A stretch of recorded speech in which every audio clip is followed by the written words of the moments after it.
45 years. That's roughly how long a worker's life lasted just over a century ago. Today, more than half of the children born in a wealthy country will probably live past 100. This isn't science fiction. It's the projection demographers keep repeating, and a century of life expectancy data gives it weight. Congratulations! You've been handed decades no generation before you ever got. But nobody handed you the manual, because the entire architecture of your adult life, when you study, when you work, when you rest, was designed for a body that lasted 70 years. Retirement, the career, the very idea of an age to stop, all of it was calibrated for a shorter life, and now life has stretched by 30 years, but the script hasn't changed. In this episode, one won't give you health advice that stays with your doctor. I'll show you something stranger. What happens to your work, your career, and your money when life lasts 100 years and the system was built for 70? The story of where retirement came from already warns us what's coming, and the likely answer isn't working until you drop. It's something almost nobody is naming yet. Let's start with the size of the gift, because it's bigger than it looks. The data compiled by initiatives like Our World in Data at the University of Oxford shows the same curve almost everywhere. Life expectancy more than doubled in just over a century. At the start of the 20th century, living to 40 was common. Today, across much of the world, the mark has passed 80. And the World Health Organization's report on aging points out that this is not a curve that has stopped. It keeps climbing, more slowly, but climbing. Notice what that does to the arithmetic of your life. If you live to 100 and stop working at 65, that's 35 years with no income from work. 35 years. It's almost a second full adult life, financed by a first one that used to last about the same. No pension system on the planet was designed for that math. And here's the first clue to where all of this is heading. The problem isn't living a long time. It's that the structure around your life still believes you'll live a short one. Where did that structure come from? From a surprisingly specific place. But wait, what happened in 1889 still runs your life today. Come back with me to the Germany of 1889. Chancellor Otto von Bismarck needed to calm workers and weaken political rivals. So he created something unheard of, a public old age pension system. The number chosen as the age to retire eventually settled around 65. But hold on to this detail, because it's the key to everything. Back then, the life expectancy of a German worker barely reached 45 years. In other words, retirement was designed for the minority, who would survive far beyond the average. And even then, only for a few years. It wasn't a right to 3 decades of rest. It was a safety net for a brief final stretch. The whole world copied that number. The United States, creating its own Social Security in the 1930s, anchored to a similar age, when people lived far less than they do now. Notice the historical trap. We inherited a retirement age calibrated for a life that no longer exists, and we treat that number as if it were a law of nature. It isn't. It's a political decision from 140 years ago, chained to a life expectancy we have since doubled. And when a number like that detaches from reality, something has to give. Now the uncomfortable part. The mathematics. The pension systems of most wealthy countries work on a pay-as-you-go basis. The people working today pay for the people retired today. That works as long as there are many workers for each retiree. But the OECD, the Club of Developed Economies, has been documenting the same reversal for years. People are living longer, and fewer children are being born. The number of workers per retiree is collapsing. Where there used to be 5 or 6 paying for one, we're heading toward 2, and in some places fewer. Run the numbers with me without panic. If each retiree lives 35 years instead of 10, and there are fewer and fewer people working to fund that bill, the system simply cannot pay the same benefit at the same age for the same length of time. It's arithmetic, not ideology. That's why governments across the entire political spectrum have been doing the same thing. under different names, pushing the retirement age upward, slowly, year after year. Not because they're cruel, because the number from 1889 doesn't fit inside a 100-year life. But here's where most analyses stop, in alarm. And it's exactly where it gets interesting, because working longer doesn't have to mean what you're picturing. Watch why, and imagine the opposite of what you were sold. There's a shape of life that feels eternal, but it's only a few generations old. The 3-block life. Block 1, you study. Block 2, you work without stopping for 40 years. Block 3, you retire and rest. Study, work, rest. In that order, once. That model was born alongside retirement and the factory, and it made sense for a 70-year life. But longevity researchers who study this, like the authors who popularized the idea of the 100-year life, argue that this shape simply doesn't stretch to a life that long. For 2 reasons. First, a single education at 20 doesn't last 60 years of career. Knowledge ages before you do. Second, nobody can endure, neither financially nor psychologically, 40 years of uninterrupted work followed by 35 of idleness. The likely future isn't stretching the 3 blocks. It's shattering them and reassembling them into another shape. Study, work, pause, relearn, work in a different way, and again, many times, in any order. Life stops being 3 blocks and becomes many cycles, and that single change reorganizes everything. When you study, when you rest, and what it even means to have a career. Let's look head-on at a number that frightens and then falls apart, the 60-year career. If you enter the workforce at 20 and life runs to 100, it's plausible you'll work, in some form, for 6 decades. At first glance, it sounds like a sentence. But notice what changes when you cross it with the 2 previous episodes of this channel. In the first, we watched artificial intelligence agents take over knowledge work. In the second, robots enter physical work. Now combine the 3 forces. You live longer. And at the same time, the machine takes over the repetitive part of what you used to do. This doesn't necessarily mean 60 years of the same exhausting job. It can mean a longer career, but one less intense in raw effort and more intense in judgment. The kind of work that, as we saw, resists automation. The 70-year-old of the future probably won't be doing what a 70-year-old body did in the past. They may be supervising, teaching, deciding, connecting, using precisely what accumulates most with time, experience, and discernment. I'm not promising it will be easy or fair. I'm saying that working until 80 and suffering until 80 are not necessarily the same sentence. The difference lies in who reinvents themselves. And reinvention has a window. We'll get to it shortly, but first, a secret the data reveals. Here I need to be careful, and I'll be honest about the limit of this video. There's a huge difference between living long and living well.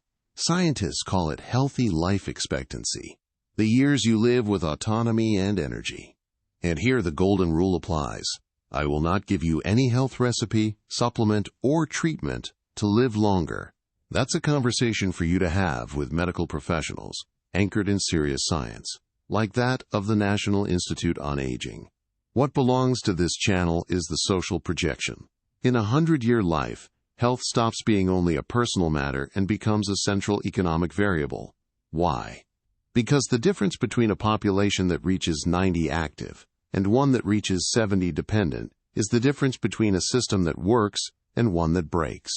Societies that manage to extend the healthy years, and not just the total years, will have workers able to contribute for longer and care systems under less strain. That's why governments and companies are starting to treat population health as infrastructure, as strategic as roads. Your healthy longevity is, at the same time, your most personal asset and a number on a national spreadsheet. And what that does to your money is the next link. Now, the exposed nerve, money. And again, the warning. This is projection and education, not investment advice. Financial decisions are yours and your advisor's. That said, the demographic logic is relentless. If public retirement was calibrated to pay for a few years and now has to cover many, three things tend to happen, and the OECD already records them happening. The official age rises, the relative value of the public benefit shrinks, and the burden of financing old age shifts more and more from the state to the individual. Translated bluntly, today's generations will probably need to fund a larger slice of their own longevity than their grandparents did. That changes the math of an entire life. Saving from 20 to 60 to spend from 60 to 70 is one equation. Saving for a final stretch that might last 35 years is a completely different one. But there's a turn, and it speaks to everything we've said. If the career can last 60 years instead of 40, then the income-generating phase stretches too. The problem stops being only how much to save, and becomes how to stay relevant and capable of generating value for much longer. Financial longevity follows the longevity of your capability, and capability, today, has a silent enemy. The real risk of a 60-year career isn't the body's fatigue. Here's the catch. It's the mind's obsolescence. Think about the pace we saw in the previous episodes. Artificial intelligence and robotics advance in cycles of months, not decades. A skill you master at 30 can be automated by 45. In a 70-year life, with a 40-year career, you might cross one or two great waves of change. In a 100-year life, with a 60-year career, you'll cross 5, 6, maybe more. The person who trains once and stops learning won't last a whole career, not because of age, but because of obsolescence. And it turns out the most valuable skill of the long life isn't a specific technique. It's the ability to relearn, to close one cycle and open another, to be a student again at 50 without shame. The societies and the people who normalize continuous relearning, not as punishment, but as the natural rhythm of life, will be the ones who thrive in this new length. Those who insist on studying only once will age professionally long before they age for real. And this brings us to the question that unites the three forces of this channel. In the end, what history discovered changes everything, but until we get there, one piece is still missing. Later it appears. Now put it all together, because this is where the Nexialist lens shows why this channel exists. Three forces are arriving in your life at the same time, and almost nobody connects them. 1. Artificial intelligence takes over repetitive knowledge work. 2. Robots take over repetitive physical work. 3. You live 30 years longer than any previous generation. Seen separately, each one frightens. AI seems to steal jobs. Robots seem to steal jobs. And the long life seems like a financial weight. But look at what happens when you cross them, which is what no one does. The machine takes over precisely the repetitive, wearing part of work, the part a 70-year-old body wouldn't withstand anyway. And at the same time, you gain extra decades of life and capability. It's not a cruel coincidence. It's a combination that, used well, fits together. You live longer, and the kind of work left for the human is exactly what doesn't depend on strength or repetition, but on judgment and experience, the things that accumulate with age. The three forces are not three separate threats. They are the three faces of a single transition. The end of work as effort, and the beginning of work as discernment, stretched across a much longer life. And if that's true, it changes what you should do now. There's a question hidden in all of this worth bringing into the light. Who decides when you stop working? For more than a century, it was the state, with that number inherited from Bismarck. But as public retirement shrinks and life stretches, that decision is quietly returning to the hands of the individual. More and more, the age to stop won't be a decree, but a consequence of how much you saved, how healthy you arrived, and above all, how capable and relevant you stayed. This is both liberating and frightening. Liberating because those who love what they do are no longer pushed out at 65 by a number from 1889. They can keep contributing at another pace for much longer. Frightening because those who didn't prepare may not have the option to stop. The honest projection is that the future will have less of a single retirement age and more of a spectrum. People leaving, returning, switching fields, working part-time at 75 by choice or by necessity. Retirement stops being a finish line and becomes a negotiable transition. And negotiating from a position of strength requires only one thing, which fits into a practical plan. By the end, this will make complete sense. There's an unfair advantage in this transition, and the good news is it doesn't depend on luck or money. It depends on starting early. Those who understand early that they'll live to 100 make different decisions from those who act believing they'll live to 70. I'm not talking about a magic formula, and I repeat that this is neither financial nor medical advice. It's reasoning. Those who internalize the long life tend to treat the career as a marathon of cycles, not a 40-year sprint. They tend to invest in learning how to learn, because they know they'll reinvent themselves several times. They tend to care for their health, like someone protecting a very long-term asset, not someone patching a problem. And they tend to build relationships and reputation thinking in decades, not months. None of this requires being rich or brilliant. It requires only dropping the wrong premise that your life fits the 70-year mold you inherited. The person who adjusts the map early navigates the long life with room to spare. The one who only notices the change at 60 navigates in shock. The difference between the two is rarely talent. It's the moment each one stopped to run the math we're running right now, together, in this video. Before we land, let me flip the coin, because the debate about longevity almost always forgets the good side. 30 extra years aren't only 30 years of pension risk. They're 30 years of life. Time for a second or third career you never had the courage to try. Time to learn what the rush of youth never allowed. Time with children, grandchildren, and increasingly great-grandchildren lived with clarity. Previous generations received, on average, a brief and often ailing final stretch. You're receiving the possibility, not the guarantee, the possibility of extra decades with health and purpose. The entire history of humanity was a struggle to stretch life. We won that struggle, and strangely, we started treating the victory as a spreadsheet problem. It is a spreadsheet problem, yes. But it is, above all, the greatest gift that science and progress have ever delivered to an ordinary person. The nexialist question, then, isn't, how do I survive 100-year life? It's, how do I make it the richest life a human being has ever had the chance to live? And that depends less on the system and more on what you do with the information you just received. So let me tell you what all of this really means, without softening and without alarming. It's a projection, not a prophecy. Retirement as you imagine it, that fixed line at 65 followed by permanent rest, is probably a museum piece of your generation.